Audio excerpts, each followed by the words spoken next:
There's not one of us who doesn't know what the little more and how much it is means in going one better to win. That extra turn of speed, whether it was at Brooklands in pre-war days with the cars flat out to make new records, or with the speedboats pushing ever upward the knot, or with the motorcycles at the TT races in the Isle of Man, or in our own line of business. That extra turn of speed is not come at entirely by shape and design. There's something else. A little more that improves aircraft performance. The smooth finish of surface by the correct application of paint. And behind this there's a very interesting story that begins with the plane in the air and whether we, the painters, keep the airflow under control or allow it to drag down speed. But let's see exactly what that means from this diagram. Here is the smooth surface of an airplane. And this is the airflow that is just flowing fast and over the surface without let or hindrance, under control by good painting. But if the surface had been badly painted, and we had, for example, just past the normal surface here, a rivet recess that had not been filled or leveled up, or this miniature hill built up by lumps in the paint, and yet another unfilled rivet recess, or a proud rivet sticking its head above the surface, and yet another hill left by a run of paint, and yet one more lump of paint, then all these, the results of bad painting, would cause drag. Drag, the enemy of speed, drag that pulls down performance and miles per hour. But we can, by good painting, improve the general standard of finish of all types of aircraft, and so eliminate this drag or break on speed. Also, we shall reduce paint weight. The importance of this comes home to us when we know that a bomber repainted roughly may carry in unnecessary coats of paint the weight of a bomb. The importance of paint, our job. And here's a story that concerns us. A few hours ago, the skill and ingenuity of this bomber's crew were unduly taxed when they were over the enemy's country. Not unnaturally, they wanted to know why. They did their job well, but someone on the ground didn't do his well enough. The night camouflage paint had come away, leaving bare metal to reflect the beam of a searchlight, like a light in a blockhouse. Why? Probably because the metal had not been properly cleaned or prepared before the camouflage paint had been applied.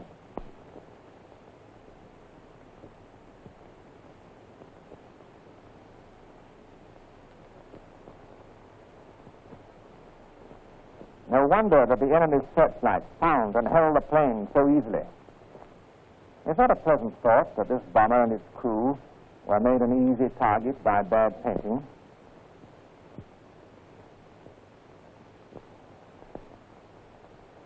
Here's a fighter plane that had been badly painted and repainted with resulting loss in efficiency. Take a look at these surfaces. This is rough and shows ridges left when repainting was done. The paint had been slapped on with a brush instead of sprayed on with a gun.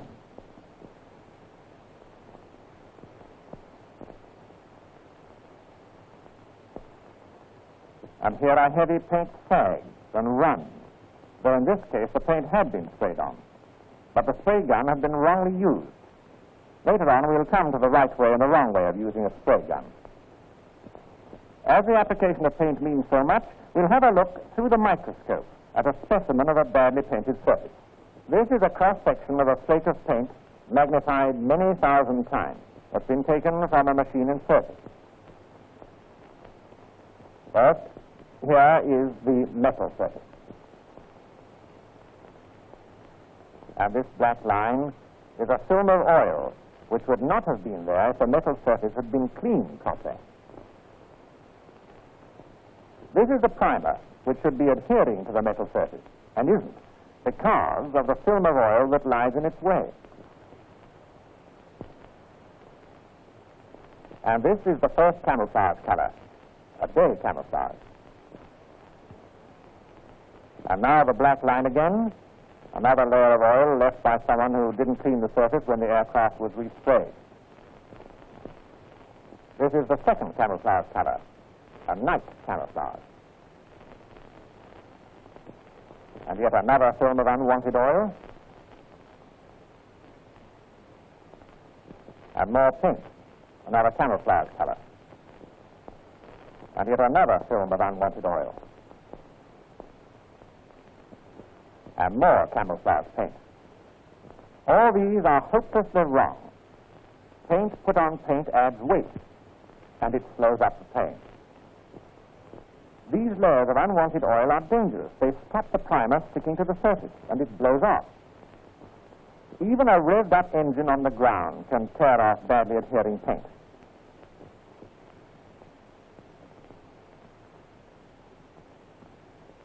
Here's a cross-section of the surface as it should be.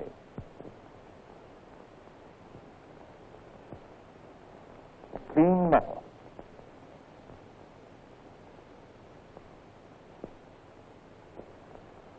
Thin coat of primer adhering very closely to the metal.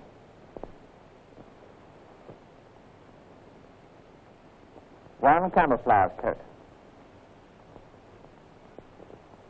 And no sign of oil or grease anywhere. This coat of paint is light in weight, adheres strongly to the metal, and is durable. Now let's see the job of repainting done from start to finish.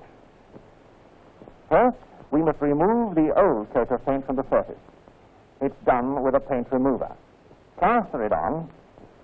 Of course, it must be given time to act on the old hardened paint before we try to remove it. Another section of the wing had already been treated with remover. But when we test this, we find that the old paint is so thick that it needs a second coat of remover to soften it. The thicker the paint, the longer it takes to soften under the remover.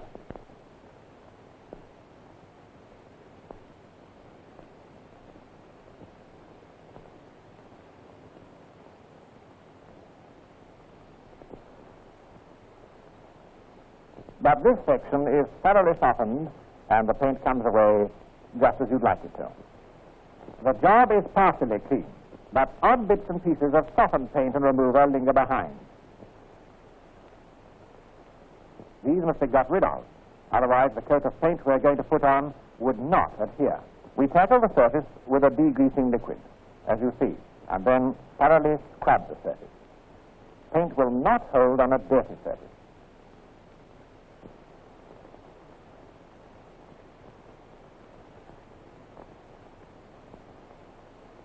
Particular attention must be given to the seams, because in these, paint remover may have been trapped.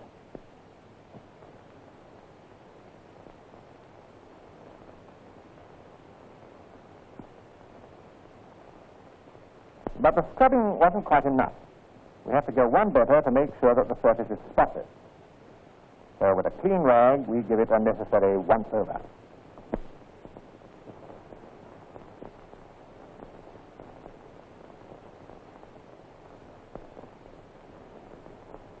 And now, although the wing is much cleaner, it's not quite as we must have it.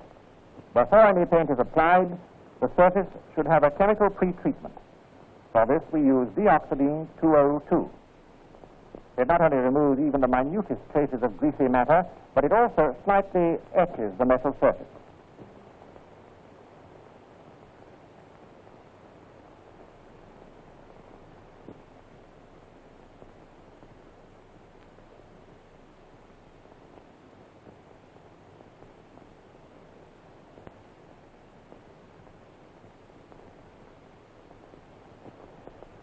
Be sure to fill your brush. Put plenty on. Don't splash it about. Spread it evenly. By the way, if you can't get deoxidine on your station, you must pay even greater attention to the use of degreasing liquid. The action of deoxidine is over in 20 minutes and is now washed off with sponge and water.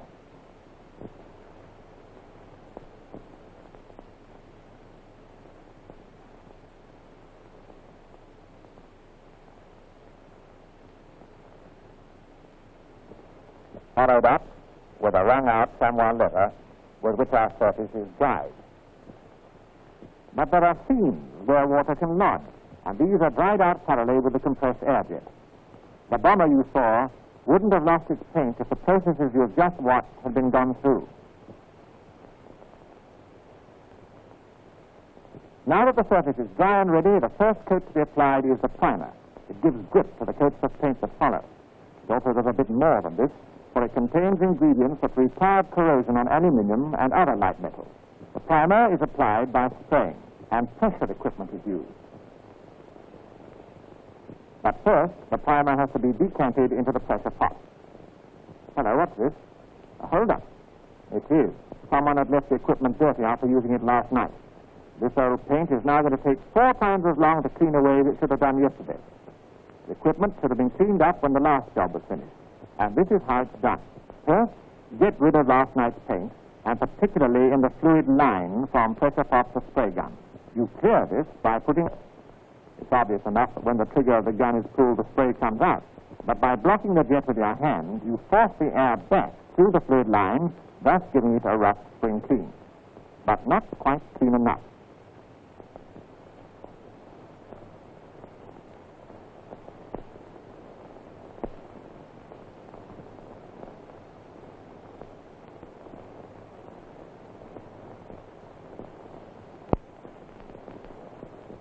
It certainly removes a lot of last night's paint, but not all.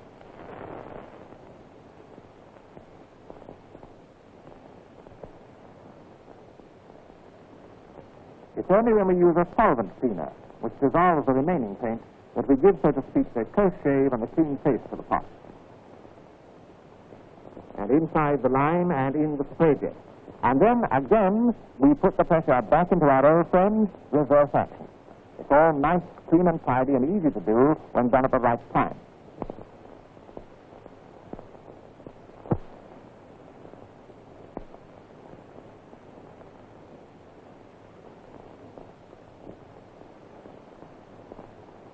Now we can begin again on the primer.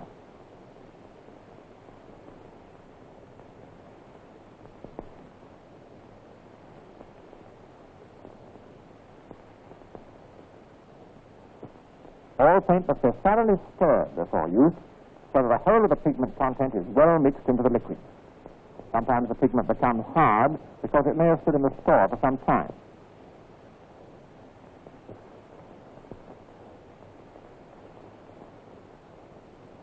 The paint should be stained through muslin or fine mutton cloth. Don't forget, train your paint. If you don't, there'll be a rough finish.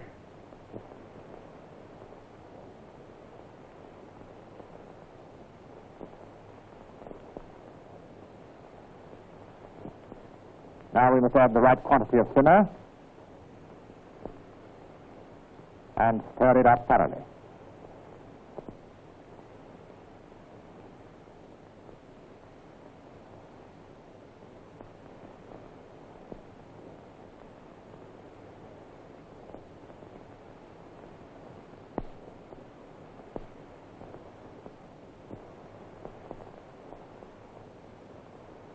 Everything ready now?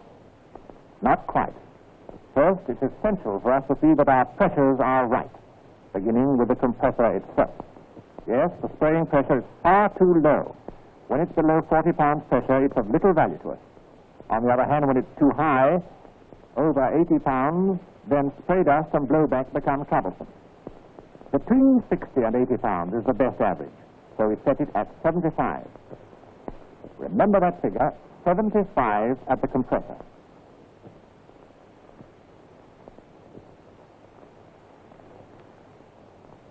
The cock on the filter should be drained of excess oil and water to prevent them getting into the paint. Now to the pressure pot, where we must check the distributing valve. It must have a different pressure from that on the compressor. At the moment it stands at 50 pounds. It's far too high and will push out too much paint. We'll bring it down to 15 pounds. This is the right mark. Remember that paint is to be sprayed on, not poured on. And remember the pressure pot figure, 15 pounds. So let's get going and apply the coat of primer. But as there are a few pitfalls in using the spray gun, we've asked the operator to show them to us. For example, a common fault is to hold the gun too far away from the surface. This will give a rough and dusty finish.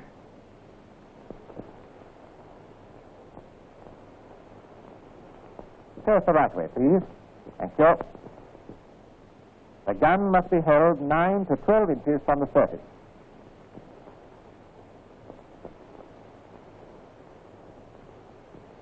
Now he's deliberately holding the gun at the wrong angle.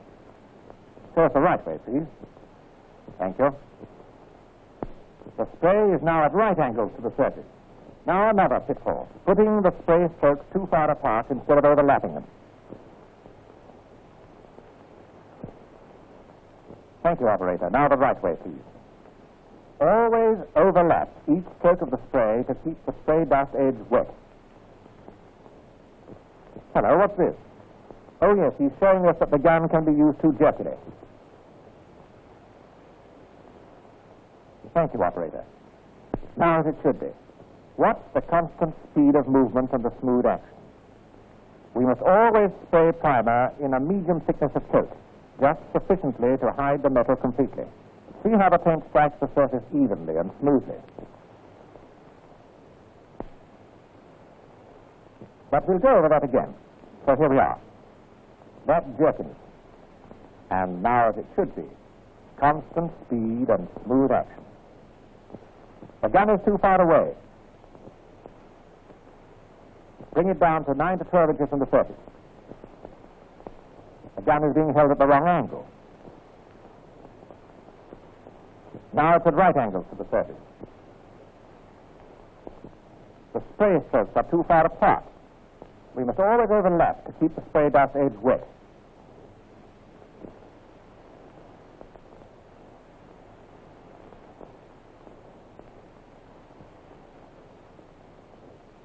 Nothing more can be done on the surface until the primer is dry. This takes 2 to 8 hours, according to the conditions in the flight shed. The spray gun must be cleaned at the end of the day, every bit of it, beginning at the air cap. Next, the nozzle.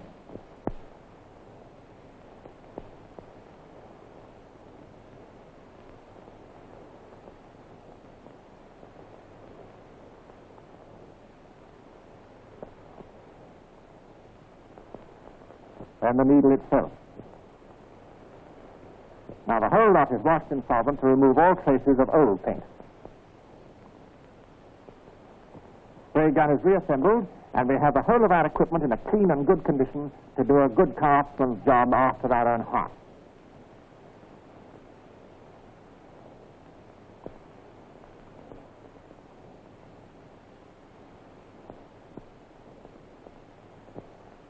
The cleaning and priming methods we've gone through on the fighter are the same as used for all planes of metal construction, including the bomber. But high-speed aircraft, unlike the bomber, need still further treatment before we can get perfection in smooth finish, and nothing less than perfection is good enough. There are rough places lurking around.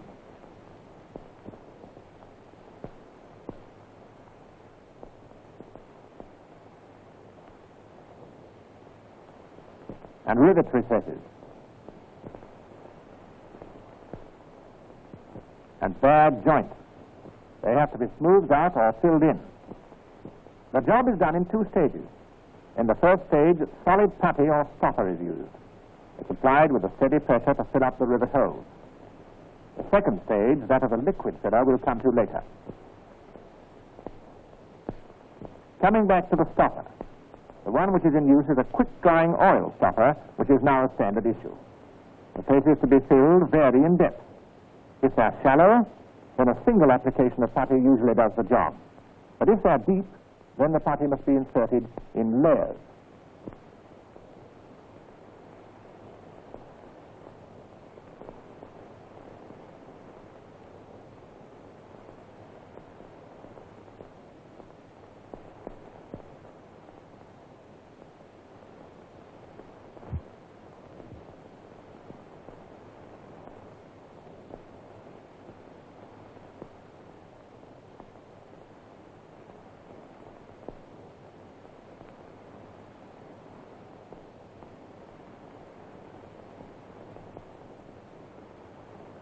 We have given the stopper 4 hours or more to dry, and now it's scuffed with abrasive paper to remove rough particles and dust.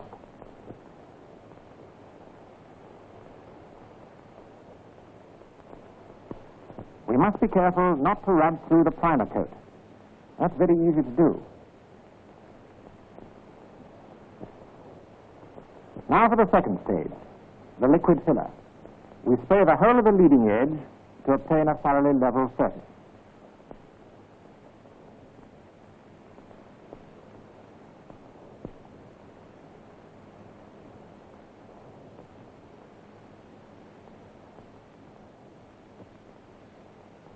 The filler has to be given 8 hours to dry.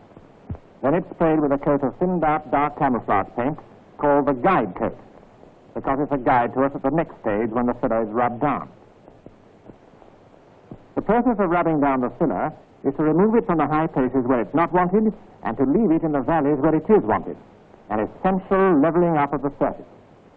But unless we had used the guide coat over the filler, our rubbing down might not have done the trick. It's only when the guide has disappeared under the rubbing that we know the filler has been properly smoothed.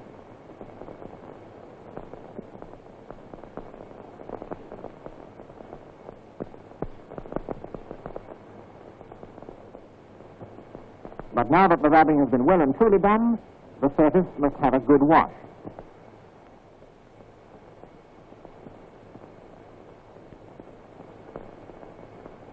And after the surface has been washed, it must be dried with a leather before we can go on.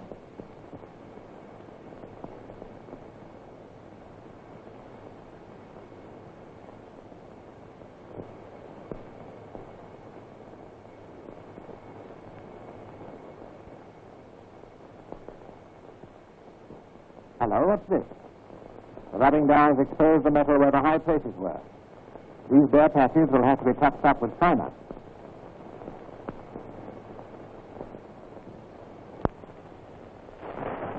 For this work, a touch-in gun is used.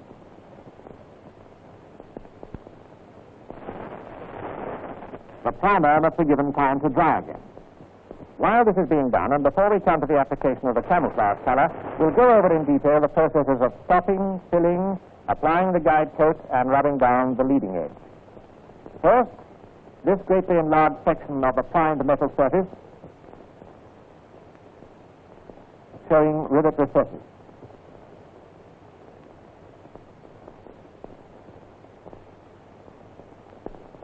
Secondly, the putty filled in these rivet recesses. It can't be made dead level with a knife. Thirdly, the filler is applied and flowed evenly over the contours of the surface.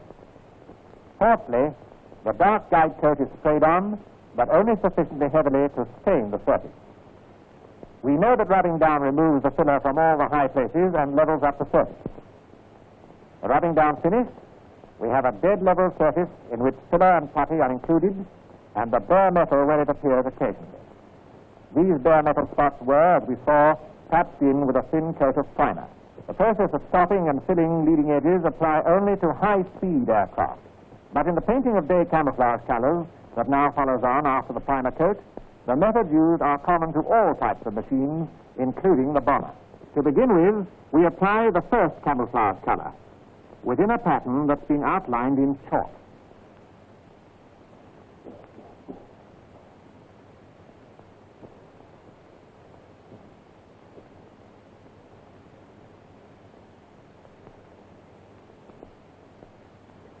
Now the second camouflage color.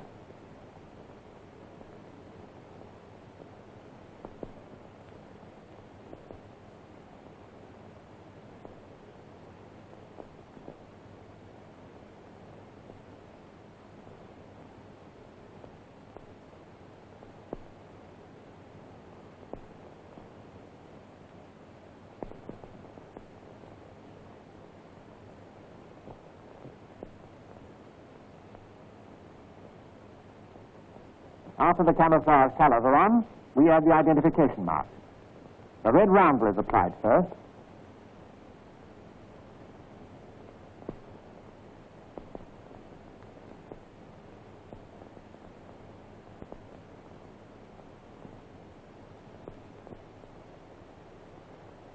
But before the blue surround can go on, we must mask the edges of the circle using masking tape.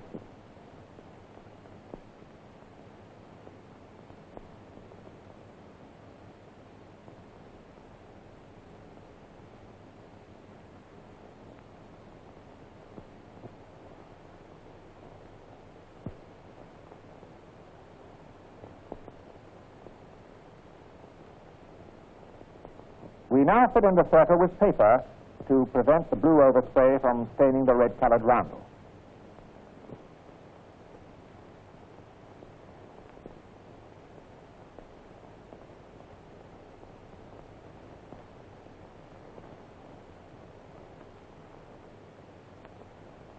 Now to add the blue roundel. By the way, all identification marks should be sprayed on. It gives us our essential smooth finish. We couldn't get it with a brush.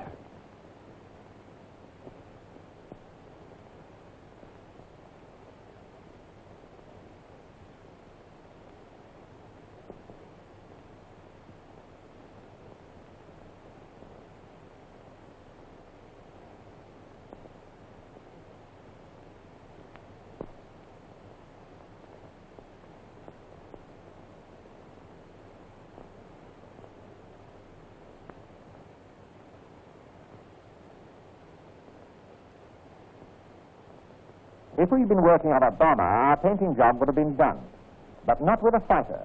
They must have further smoothing treatment by being hand-polished or mechanically buffed. It's smoothness we aim at, not a high gloss.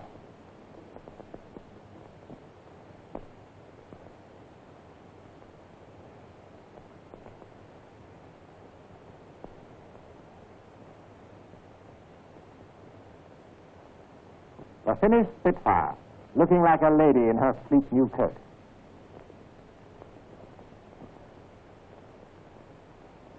Hi there, be careful. That's it. I made more work for someone. The damage must be repaired immediately before the weather gets at the metal surface and sets up corrosion. The surface is first rubbed down, known as feather edging. This smooths out the sharp edges.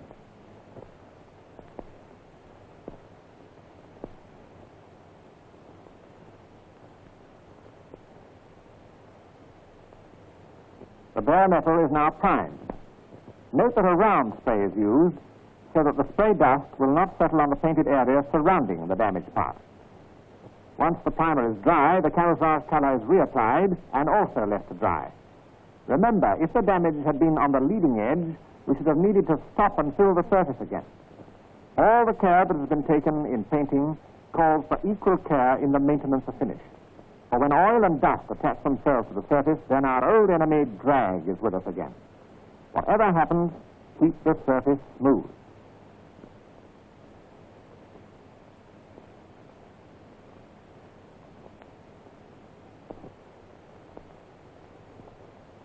We now come to the painting of wooden aircraft. We've already seen the fundamentals of the process as they are applied to metal, and these same basic principles apply also to the finishing of high-speed wooden aircraft. But we must see what lies underneath the paint on wooden aircraft.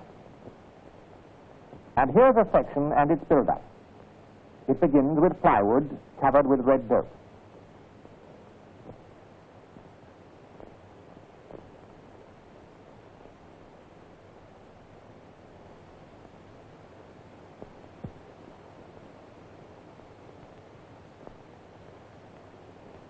This is covered with cotton fabric as a reinforcement.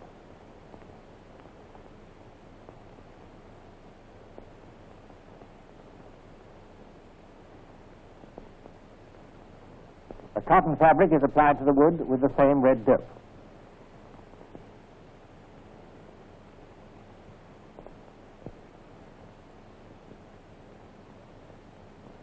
And the last stage, a covering of aluminium dope to waterproof the whole before adding the final camouflage coat. The first stage in the repainting of wood is the washing of the surface thoroughly with degreasing liquid to remove all dirt and other foreign matter. Paint remover must not be used on wooden surfaces. We must be sure to remember this. No paint remover on wooden surfaces.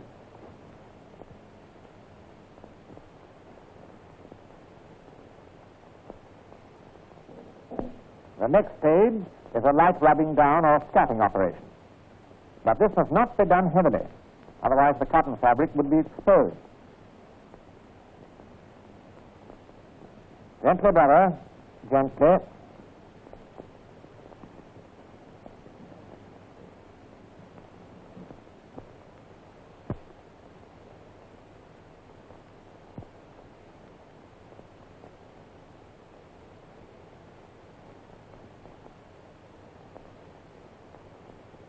now apply camouflage colors.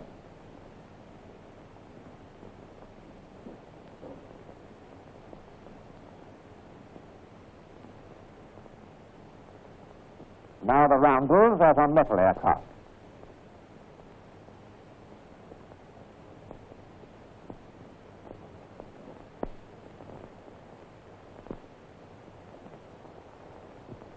And just one more reminder about the maintenance of finish. What we said about this when dealing with the Spitfire holds good for the wooden machine. Whatever we do, we must keep the surface smooth from oil and dust so that drag is a non-starter.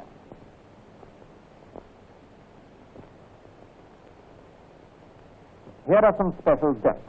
Don't paint over dirty metal. The paint will not stick. Don't forget to stir all paint materials before using and after you have added the thinner. Don't let the paint dry in the gun, paint line, or brush. Clean them while it's easy. Don't forget the primer. Paint will not stick without it. At the beginning, we learned how very important our job is. It's our hands that will take away drag. Our hands that will give that extra bit of performance that this plane needed and hadn't got. And it was our hands that gave this machine that extra bit of range to make a happy landing.